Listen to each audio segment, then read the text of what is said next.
Hey there, this is Carrie Sucharski, your friendly local DAR specialist, and you are listening to The Radar. Welcome or welcome back to our podcast focused on disaster preparedness, response, and recovery. We have a slightly different topic today, but I think it fits perfectly into the holiday season. I have two guests with me today to talk about the Texas Toy Drive and volunteerism. Our first guest is one of our newest DAR specialists, Nicole Matthews, and our other guest is First Sergeant Williams from the Texas State Guard. Would you both like to go ahead and introduce yourselves? Ladies first. Absolutely. As Kara said, I am the DAR specialist out of Disaster District 24, located in Uvalde. And I'm very excited to be a guest here on the podcast today and talk about not only disasters and emergencies, but how we can have that civic engagement through the holidays, but how that holiday giving can also tie back to disaster preparedness and recovery.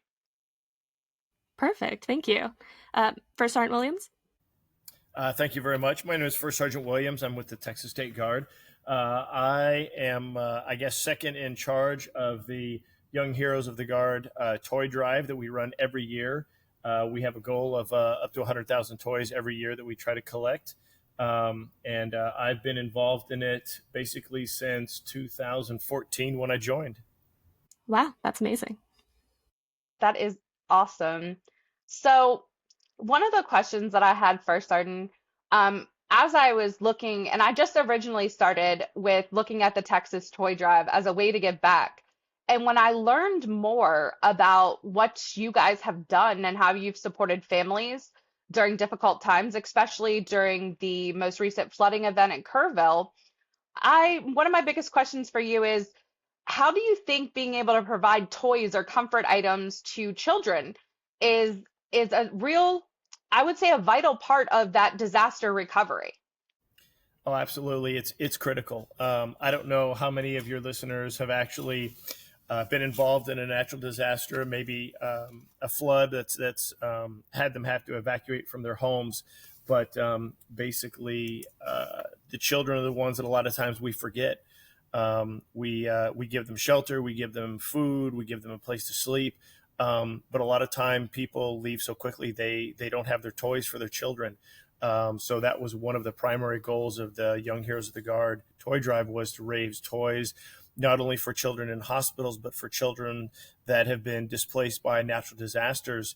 And another one of the parts of the toy drive is we actually have a motion picture license that allows us to play Disney movies 24 hours a day for as many days, for as many people as we need to, until the disaster is over. That is that part is very exciting because even as an adult, I don't know about you, Kira, but even as adults, sometimes a good Disney movie or a movie that has a feel good ending after such an internal or emotional upset, whether you're leaving your home because of a wildfire or, kids are sitting there, and sometimes there's a long time before you can re-enter a building or a place.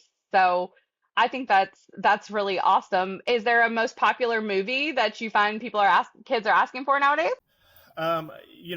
We actually do a lot of the classics. Aladdin, Lilo and Stitch has been very, very popular, but we also do Beauty and the Beast and Cinderella going way, way back. And we have the newer ones that we provide. So any Disney movie we can play, and we do so. We literally have a list, and we have a dedicated room if it's available in the shelter. And we literally just run them 24 hours a day. People can come and go as they please.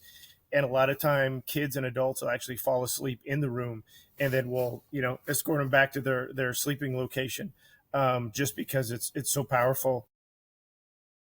That's fantastic. I know that for me, it's super nostalgic. And I think for a lot of other people, especially those older movies, for adults even, it's just probably very calming and comforting. And it's really nice to just be able to relax and get your mind off of things. Absolutely. It's a fantastic distraction from what's going on in their lives. Yeah, and that's exactly it. It's that emotional or that psychological toll that these events take. And I think you highlighted it really well, first, Arden, when you mentioned that food, shelter, and safety are the main priorities, but oftentimes we're forgetting um, those simple emotional or psychological needs, and that seems to bring in that safety aspect. So when you're are kind of, I would say, a little bit of a lead-in question here. So people are might ask us, hey, afterwards they say, hey, what kind of toys or what kind of items are best? Do you have items that you would maybe recommend if people are thinking about this, not just from a what would our holiday character or maybe Santa Claus bring somebody, but what is a good item for kids who might be in need who are affected by a disaster that they could donate to the Texas Toy Drive? That's a fantastic question. So, what we always usually focus on is stuffed animals, loveys, we call them, things that they can actually snuggle with or cuddle with. Um, but we also look for one of the most challenging age ranges is usually 10 to 14 years old, because we get a lot of toddlers and babies and young children. But a lot of times people forget about the older kids that like headphones or music or DVDs or something like that, movies and such. So a lot of times we kind of break it up and say, hey, if we can get levies for the kids in the hospitals for snuggling, if we can get some older kids stuff like headphones and makeup kits and stuff like that for the older kids, it kind of brings us to where we're able to support all of the children that we potentially need to serve. Thank you for giving us a little bit of that direction because I know that's some of the things our listeners want to hear and want to know as they're moving forward here. One of the biggest challenges I think that Kira and I have are understanding, and Kira, I'm sure you have some questions about this too, but the coordination process is always a challenge. When we're trying to coordinate between, hey, how do we get the Texas Toy Drive there? Or how do we, a lot of question comes to DAR since we're a newer agency. How do we request your resources? So, Kira, what do you foresee maybe as being a part of the coordination process that we might be able to bring First Sergeant Williams in on, or have him give us a clue on the best way to communicate these resource needs if somebody, let's say, is listening and they end up having a shelter? Um, what challenges or other questions do you have, Kira, that you could ask First Sergeant? I'm sure you have a million since you're way more experienced at this than me. Wow, that's a great question. Well, as you kind of spoke about, it's a lot of that coordination effort. We usually get there right after the response. If we're talking about our agency specifically, our DART unit. And I know that both State Guard and National Guard are going to be responding to disasters as well, immediate and also long term recovery. Um, how do you think we could help you, or that we could kind of clue people into what y'all do? Because I know you do so many things that people don't necessarily realize. And you are correct me if I'm wrong, a separate entity from the National Guard, correct? That's correct. Yes, ma'am. Okay. Yeah, we just charged you up with some serious questions for Sergeant. So one of our questions is, hey, how does the coordination aspect work of maybe requesting your resources?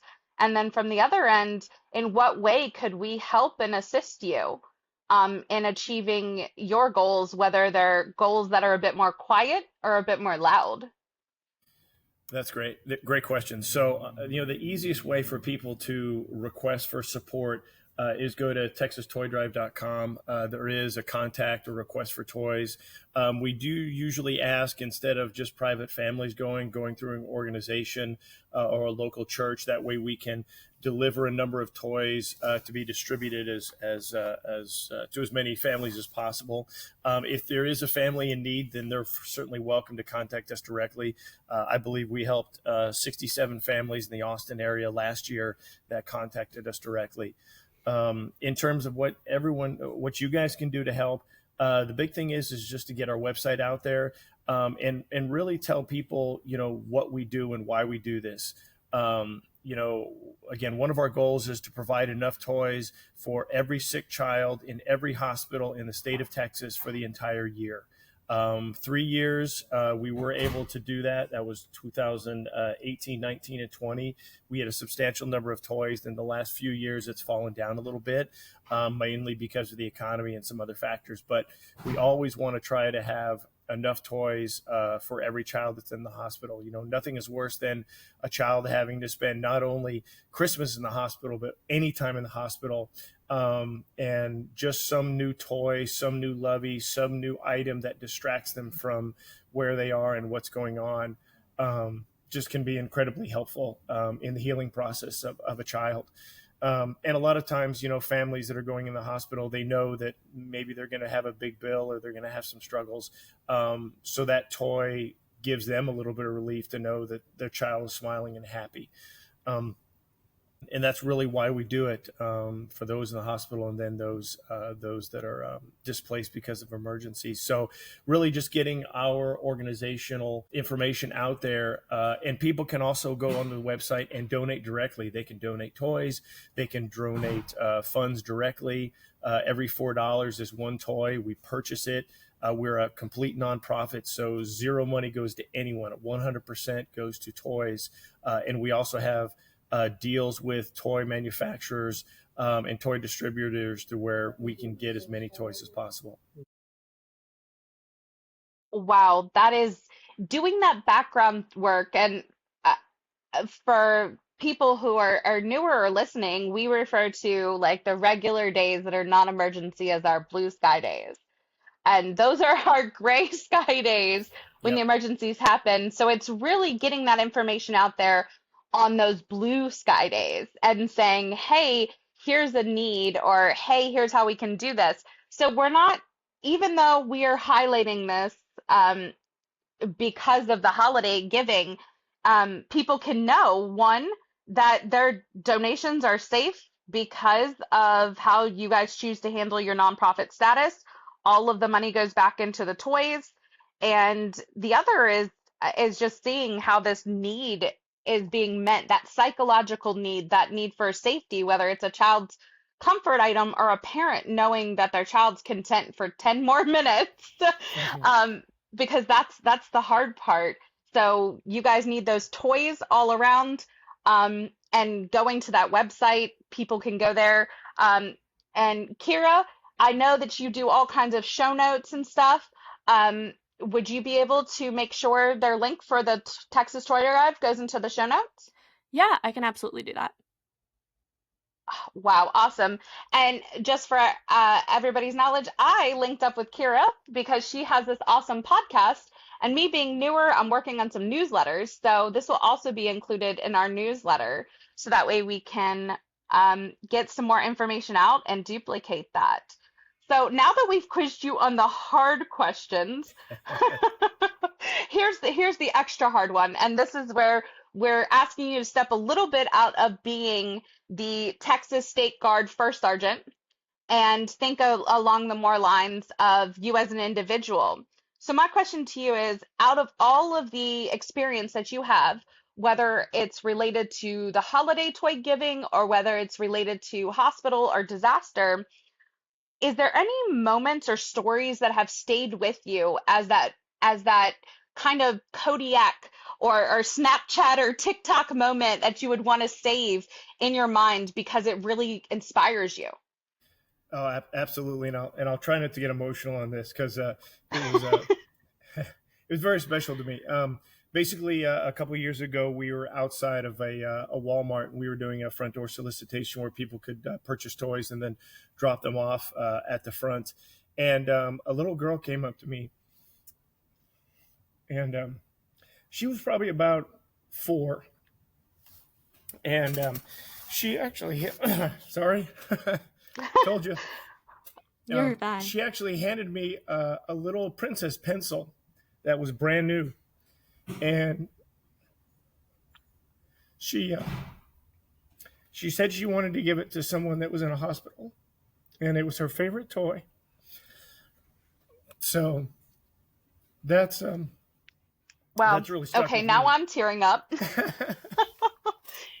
And that is the part where I the any of this is so it's so emotionally charged, that recovery aspect, as you watch someone stand there and maybe they've lost everything, or maybe they're there and they're trying to support others, is seeing adults have such generosity. But one thing that DAR does is we work with 4-H, so we know the importance of children, and really, one, teaching them the spirit of civic giving in these times, but also realizing that they have a heart to understand that so many people can be affected, and sometimes it's something simple simple that touches us but makes us really realize that what we're doing can change someone's life for the future, for the better, or maybe they have that lovey for the rest of their time.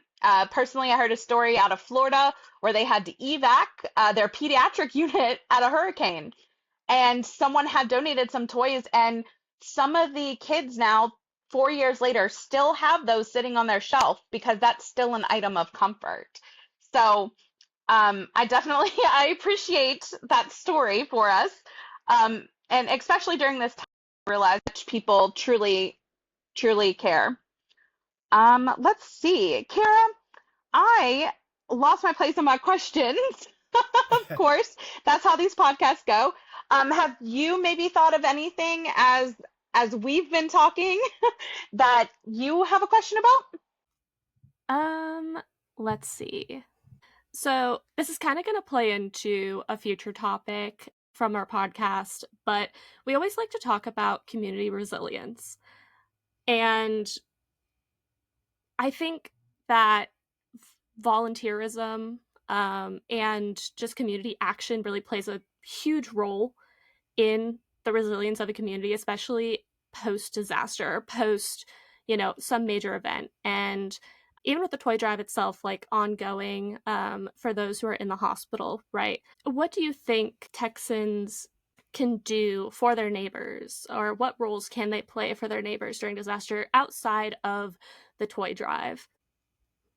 So I think everyday people can obviously donations like the Red Cross can help out because they can provide not only for Texas disasters but national disasters. Uh, but I think people can just be more cognizant of the fact that when disasters happen, it's not just a couple days or a couple weeks. It's months. We open shelter until the very last individual has a place to go, and that can be 3 or 4 months after the disaster. We talked about you brought up earlier the flood from Kerrville. We had shelters going literally for 3 months, and we had search and rescue going for weeks and weeks.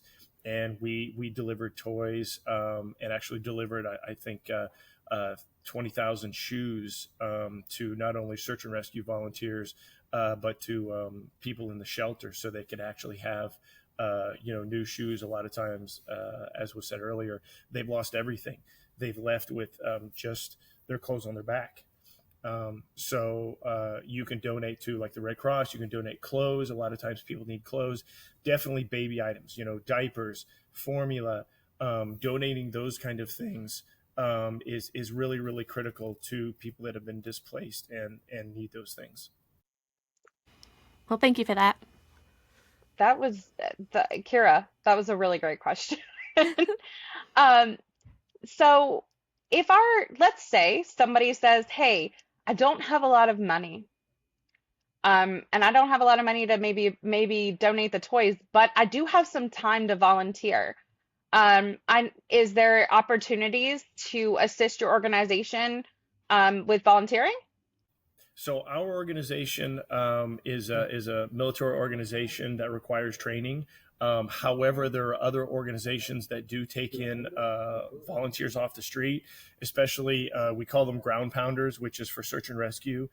People can go through a very quick class and they can search for accident victims or disaster victims. A lot of times people with boats will go out and, the Cajun Navy is been critical in the last few years with flood victims and helping people out of homes. So if they have a boat or they're interested and have knowledge about boat operations, then they can go and assist that way. Or they can go to local churches and shelters. A lot of times, individuals can volunteer off the street and they can help cook food. They can help clean. They can do counseling if they're trained in that manner.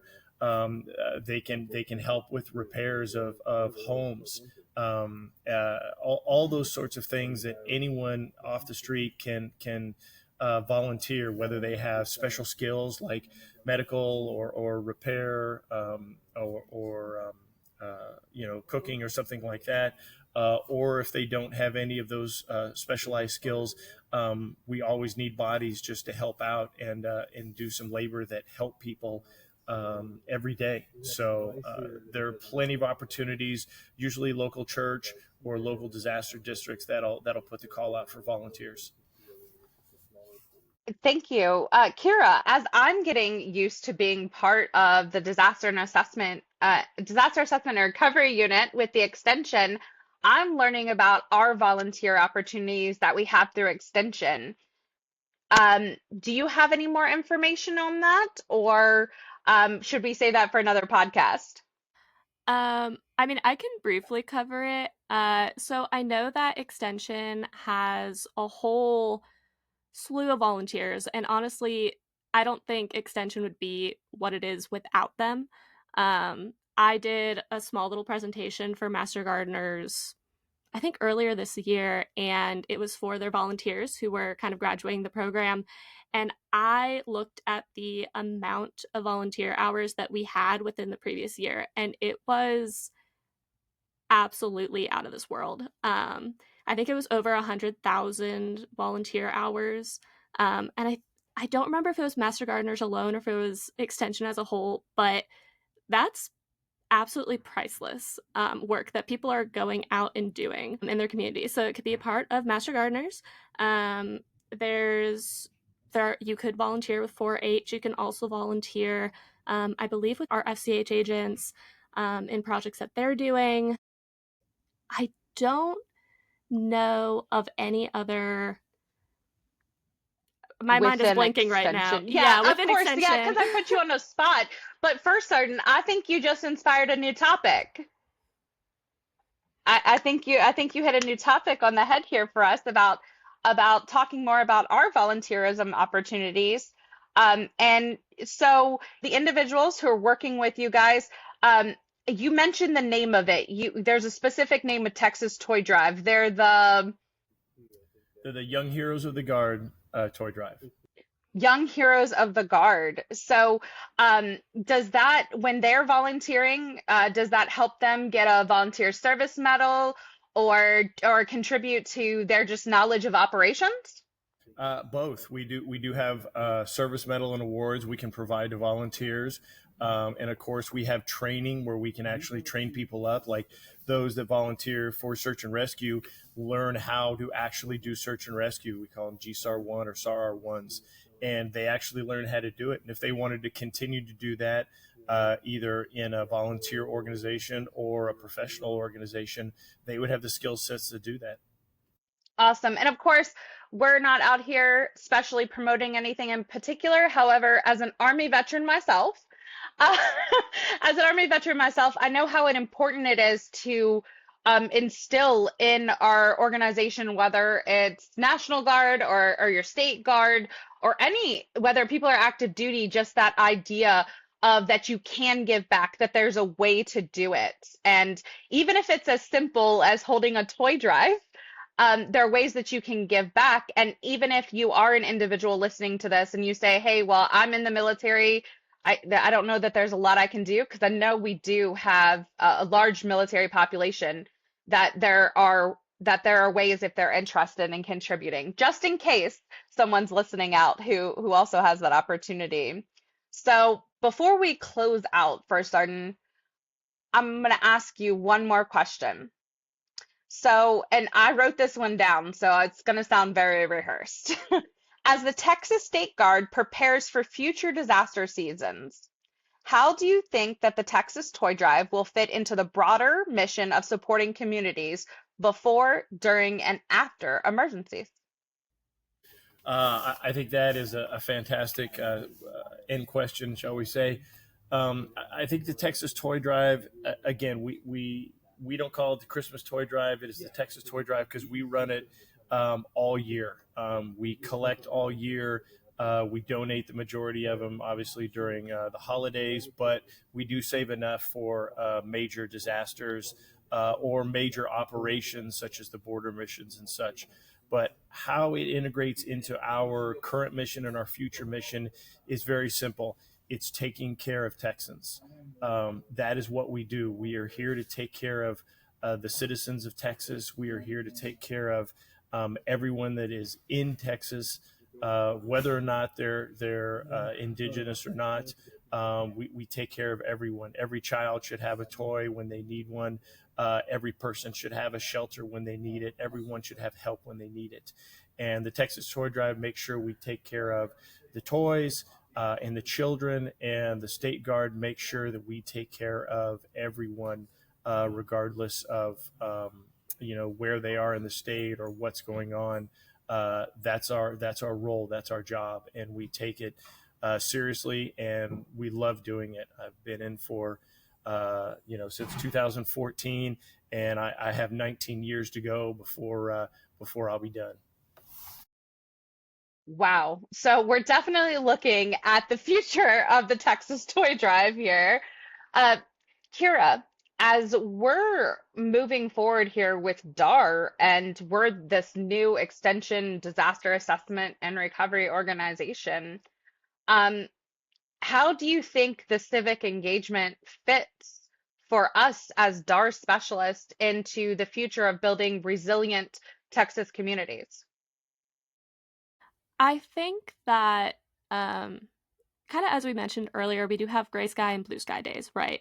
So, blue sky is where we're out there and we're educating communities on what they can do to prepare for disasters and then how to recover from as well. And recovery isn't necessarily based just on the individual. So, it can be a community effort. And I think putting into our program saying, hey, these are the things that you can do to help your community on a smaller scale, that does kind of snowball into these greater effects, and helps build that resiliency that I mentioned earlier and really just builds that community back up, is very important. So that's something that I know we can absolutely do. And we can kind of build into those programs that we go out into the communities and educate people about. And then I think we're pretty service oriented, I think, as a group.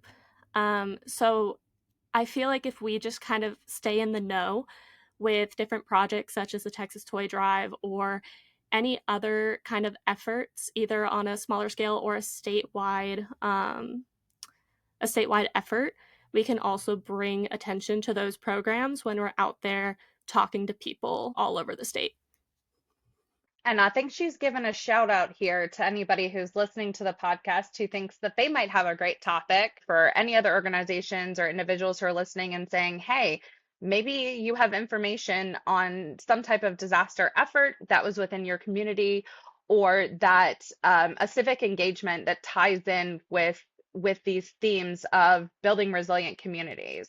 Kira, thank you so much for having myself, being one of our new DAR specialists, getting on here.